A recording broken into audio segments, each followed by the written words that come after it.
எத்தனையோ பயணிகள் நமக்கென என்று கண்டும் காணாமல் போனபோது பார்வையிழந்த மாற்றுத்திறனாளி நபர் மட்டும் பொதுநலத்தோடு நடந்து கொண்ட காட்சி நம் மனதையே கேள்வி கேட்பது போல் அமைந்துள்ளது.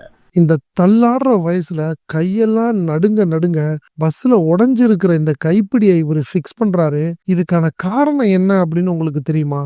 இறைவனுடைய பார்வையில மக்கள்லயே சிறந்தவர்கள் மற்ற மக்களுக்கு நன்மையான விஷயங்கள் செய்யக்கூடியவர்கள் தான் இவர்கள் பின்பற்றி கொண்டிருக்கிற இறை தூதர் நபிகள் நாயகம் அவர்கள் சொல்லியிருக்கிறாங்க. மேலும் நபிகள் நாயகம் அவர்கள் சொல்லியிருக்கிறாங்க, எந்த ஒரு நன்மையான காரியத்தையும் சாதாரணமாக நினைச்சிடாதீங்க.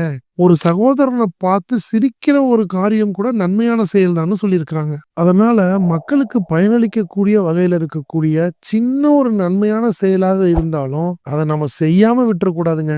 சின்ன சின்ன நன்மையாக இருந்தாலும் அதை செய்யணும் அப்படின்னு மக்களை ஊக்குவிக்கிற இந்த வீடியோவை ஷேர் பண்றது கூட ஒரு நன்மை தாங்க. அதனால இந்த வீடியோவை மறக்காம எல்லாத்துக்கும் ஷேர் பண்ணிருங்க. நன்றி.